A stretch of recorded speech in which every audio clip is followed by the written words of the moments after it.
ये आकाशवाणी रायपुर है। प्रादेशिक समाचार बुलेटिन के साथ मैं शुभ्रा भट्टाचार्य।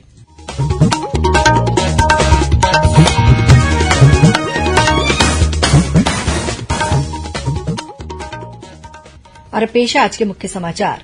विधानसभा चुनाव जीतने के बाद सांसद अरुण साव और गोमती साय ने लोकसभा सदस्यता से दिया इस्तीफा, कहा छत्तीसगढ़ की बेहतरी के लिए काम करेंगे। भारत रत्न डॉक्टर भीमराव अंबेडकर के महापरिनिर्वाण दिवस पर राष्ट्रपति और प्रधानमंत्री ने दी श्रद्धांजलि। छत्तीसगढ़ में भी अनेक कार्यक्रम आयोजित किए गए। अग्निवीर थल सेना भर्ती रैली जांजगीर में 15 दिसंबर से होगी शुरू। प्रदेश भर से युवा भाग लेंगे। और मिचौंग तूफान के असर से बस्तर संभाग के कई स्थानों पर मूसलाधार बारिश। रायपुर सहित कई जिलों के तापमान में गिरावट।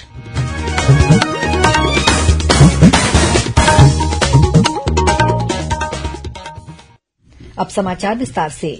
भारतीय जनता पार्टी के राष्ट्रीय अध्यक्ष जेपी नड्डा के निर्देश पर छत्तीसगढ़ से सांसद अरुण साव और गोमती साय ने अपना इस्तीफा दे दिया है। दोनों सांसदों ने लोकसभा अध्यक्ष ओम बिरला को सहयोग के लिए धन्यवाद देते हुए उन्हें अपना इस्तीफा सौंपा। सांसद पद से इस्तीफा देने से पहले श्री साव और श्रीमती साय ने नई दिल्ली में प्रधानमंत्री नरेंद्र मोदी से मुलाकात की।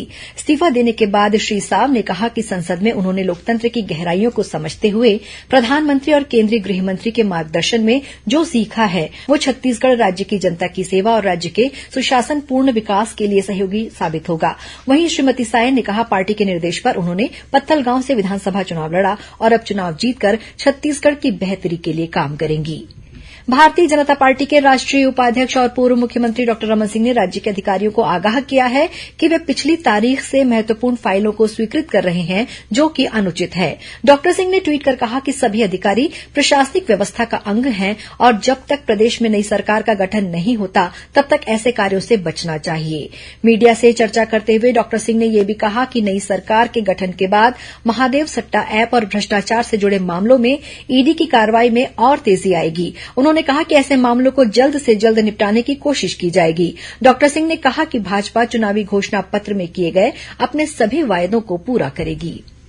राजनांदगांव क्षेत्र के सांसद संतोष पांडेय ने आज लोकसभा में राजनांदगांव को डाक विभाग का संभाग बनाने की मांग की है। उन्होंने ये मुद्दा उठाते हुए कहा कि राजनांदगांव में डाक विभाग का उपसंभाग है और इसका संभागीय कार्यालय भिलाई में है। इसके कारण राजनांदगांव जिले के साथ ही इसके पास स्थित दूसरे जिले के लोगों को भी डाक विभाग से संबंधित कार्यों के लिए भिलाई जाना पड़ता है। उन्होंने बताया कि राजनांदगांव संसदीय क्षेत्र में जिलों की संख्या 2 से बढ़कर 4 हो गई है, जिसमें से एक जिला पूरी तरह आदिवासी बहुल है। इनमें से सभी जिले राजनांदगांव के पास है, लेकिन भिलाई स्थित संभाग कार्यालय इन जिलों से औसतन 120 किलोमीटर की दूरी पर है। इससे आम लोगों को आर्थिक कठिनाई के साथ ही आवागमन की परेशानी भी उठानी पड़ती है। सांसद ने कहा कि उपसंभागों को जोड़कर राजनांदगांव को पूर्ण संभाग का दर्जा दिया जाए। पाटन विधानसभा क्षेत्र में कांग्रेस द्वारा कथित रूप से आदर्श आचार संहिता के उल्लंघन मामले को लेकर भाजपा उम्मीदवार विजय बघेल ने दोबारा मुख्य निर्वाचन पदाधिकारी से शिकायत की है। श्री बघेल ने इस संबंध में दिल्ली हाईकोर्ट के एक आदेश का हवाला देकर निर्वाचन कार्यालय के अधिकारी से अलग से इस मामले की जांच कराने की मांग की है। पहले की गई अपनी शिकायत में विजय बघेल ने आरोप लगाया था कि प्रचार बंद होने के बाद भी मुख्यमंत्री भूपेश बघेल ने रोड शो किया। इस संबंध में रोड शो कार्यक्रम की एक सीडी भी दी गई थी। इस मामले की जांच एसडीओपी और नायब तहसीलदार ने की और निष्कर्ष दिया था कि आचार संहिता का उल्लंघन प्रतीत नहीं होता है। इस जांच प्रतिवेदन से असंतुष्ट होकर विजय बघेल ने मामले की शिकायत चुनाव आयोग कार्यालय में की और दिल्ली हाईकोर्ट में भी याचिका दायर की। दिल्ली हाईकोर्ट ने इस व्यवस्था दी कि मामले की शिकायत दोबारा छत्तीसगढ़ निर्वाचन आयोग पदाधिकारी कार्यालय से की जाए। विजय बघेल ने हाईकोर्ट के उसी आदेश के आधार पर फिर से शिकायत की है। राष्ट्र आज भारत रत्न डॉक्टर भीमराव अंबेडकर को उनके 68वें महापरिनिर्वाण दिवस पर श्रद्धांजलि दे रहा है। आज सुबह राष्ट्रपति द्रौपदी मुर्मू, उपराष्ट्रपति जगदीप धनखड़, प्रधानमंत्री नरेंद्र मोदी, लोकसभा अध्यक्ष ओम बिरला सहित अनेक केंद्रीय मंत्रियों और सांसदों ने संसद भवन परिसर में डॉक्टर अंबेडकर की प्रतिमा पर पुष्पांजलि अर्पित की। वहीं छत्तीसगढ़ के राज्यपाल विश्वभूषण हरिचंदन ने भी राजभवन में डॉक्टर अंबेडकर के छायाचित्र पर माल्यार्पण कर उन्हें श्रद्धांजलि अर्पित की। राज्यपाल ने कहा कि डॉक्टर अंबेडकर ने समाज के वंचित और कमजोर तबके के सशक्तिकरण में महत्वपूर्ण भूमिका निभाई है। रायपुर स्थित प्रदेश कांग्रेस कार्यालय राजीव भवन में भी डॉक्टर अंबेडकर की पुण्यतिथि पर उन्हें श्रद्धांजलि दी गई। इस अवसर पर प्रदेश कांग्रेस अध्यक्ष दीपक बैज सहित अन्य पदाधिकारी और कार्यकर्ता उपस्थित थे। इसके अलावा दक्षिण पूर्व मध्य रेलवे के रायपुर मंडल द्वारा डॉक्टर अंबेडकर के महापरिनिर्वाण दिवस पर एक कार्यक्रम आयोजित कर उन्हें श्रद्धांजलि दी गई। इस मौके पर मंडल रेल प्रबंधक संजीव कुमार सहित रेलवे के अन्य वरिष्ठ अधिकारी और कर्मचारी उपस्थित थे।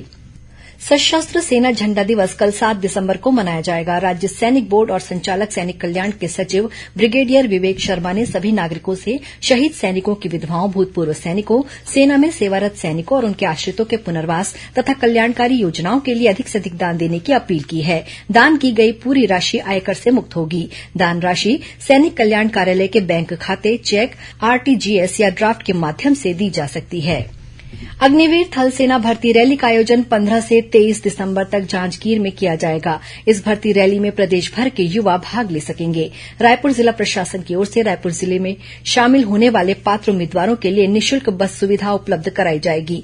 भर्ती रैली में 18 दिसंबर को होने वाली परीक्षा के लिए 17 दिसंबर को और 20 दिसंबर की परीक्षा के लिए 19 दिसंबर को रायपुर के पुराना पुलिस मुख्यालय परिसर से दोपहर 12 बजे बस रवाना होगी। ये बस जांजगीर के खोखरा भाटा स्थित भर्ती स्थल पुलिस लाइन जाएगी। निःशुल्क बस सुविधा का लाभ लेने के लिए पात्र उम्मीदवार अपना नामांकन जिला रोजगार कार्यालय रायपुर में 14 दिसंबर तक करवा सकते हैं।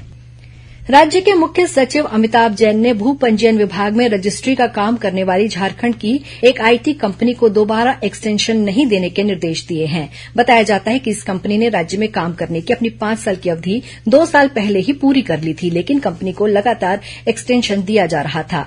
इस मामले की जानकारी मिलते ही मुख्य सचिव ने अधिकारियों की एक बैठक बुलाई और इस कंपनी को दोबारा काम नहीं देने के निर्देश दिए। केंद्रीय स्वास्थ्य मंत्रालय और आयुर्विज्ञान में राष्ट्रीय परीक्षा बोर्ड ने आज कार्डियो पल्मोनरी रिसिटेशन सीपीआर पर एक राष्ट्रव्यापी जन जागरूकता और प्रशिक्षण कार्यक्रम का आयोजन किया। नई दिल्ली में आयोजित प्रशिक्षण कार्यक्रम में केंद्रीय स्वास्थ्य मंत्री डॉ मनसुख मांडविया ने भाग लिया। श्री मांडविया ने कहा कि कार्यक्रम का उद्देश्य कार्डियक अरेस्ट यानी कि हृदय गति रुक जाने पर तत्काल चिकित्सा सहायता देने के बारे में जागरूकता बढ़ाना है। इस बीच अखिल भारतीय आयुर्विज्ञान संस्थान एम्स रायपुर द्वारा भी लोगों को हृदयाघात के प्रति जागरूक करने के उद्देश्य से प्रशिक्षण दिया जा रहा है। इस परियोजना के तहत एक वर्ष में 50,000 से अधिक नागरिकों को दिल का दौरा पड़ने की स्थिति में मदद के लिए रोगी की छाती दबाने और कृत्रिम रूप से सांस देने की प्रणाली सीपीआर का प्रशिक्षण दिया जा रहा है। राजधानी रायपुर में दूसरे दिन भी नगर निगम ने अतिक्रमण हटाने का अभियान जारी रखा। आज रिंग रोड के पास बकरा मार्केट के पीछे सड़क पर बनी दुकानें और अंबेडकर अस्पताल के बाहर अवैध रूप से लगाई गई गुमटियों और स्टॉलों को हटाया गया। वहीं शंकरनगर में राजीव भवन के सामने और जब्बार नाला वीआईपी तिराहे के पास अवैध रूप से बनाई गई दुकानें भी आज तोड़ दी गईं। बताया गया है कि इन दुकानों की वजह से सड़क पर यातायात प्रभावित हो रहा था और लगातार जाम की स्थिति बन रही थी। अहमदाबाद में आयोजित तीसरे महिला लीग राष्ट्रीय जूडो प्रतियोगिता में छत्तीसगढ़ के खिलाड़ियों ने शानदार प्रदर्शन किया है। कोंडागांव जिले की जूडो खिलाड़ी रंजीता ने स्वर्ण और बिलासपुर जिले की चांदनी ने कांस्य पदक जीता है। इस उपलब्धि पर प्रदेश जूडो संघ ने इन खिलाड़ियों को शुभकामनाएं दी हैं। मिचौंग तूफान के असर से राज्य के मौसम में काफी बदलाव आया है। बस्तर संभाग के कई इलाकों में बीते 24 घंटों से मूसलाधार बारिश हो रही है। वहीं अन्य जगहों पर तापमान में भारी गिरावट दर्ज की गई है और हल्की से मध्यम बारिश का दौर भी जारी है। बीजापुर जिले में लगातार हो रही बारिश और ठंड के कारण जनजीवन अस्त व्यस्त हो गया है। वहीं खेतों में लगी फसलों को भी बेमौसम बारिश से नुकसान पहुंचा है। खरीदी केंद्रों में भी खुले में पड़े धान से भरे बोरों के भीगने की खबर मिली है। जगदलपुर के शहरी और ग्रामीण अंचल में बारिश होने के साथ ही करीब 20 किलोमीटर प्रति घंटे की रफ्तार से हवाएं चल रही हैं। तापमान में 7 डिग्री सेल्सियस से अधिक की गिरावट दर्ज की गई है। अधिकतर जगहों पर शीतलहर की स्थिति बनी हुई है। वहीं राजधानी रायपुर सहित आसपास के इलाकों में भी कड़ाके की ठंड पड़ रही है। मौसम विभाग ने रायपुर सहित मध्य और दक्षिण क्षेत्र में कोल्ड डे घोषित कर दिया है। अंत में मुख्य समाचार एक बार फिर। विधानसभा चुनाव जीतने के बाद सांसद अरुण साव और गोमती साय ने लोकसभा सदस्यता से दिया इस्तीफा। कहा छत्तीसगढ़ की बेहतरी के लिए काम करेंगे। भारत रत्न डॉक्टर भीमराव अंबेडकर के महापरिनिर्वाण दिवस पर राष्ट्रपति और प्रधानमंत्री ने दी श्रद्धांजलि। छत्तीसगढ़ में भी अनेक कार्यक्रम आयोजित किए गए। अग्निवीर थल सेना भर्ती रैली जांजगीर में 15 दिसंबर से होगी शुरू। प्रदेश भर से युवा भाग लेंगे। और मिचौंग तूफान के असर से बस्तर संभाग के कई स्थानों पर मूसलाधार बारिश। रायपुर सहित कई जिलों के तापमान में गिरावट। इसी के साथ प्रादेशिक समाचार बुलेटिन समाप्त हुआ। नमस्कार।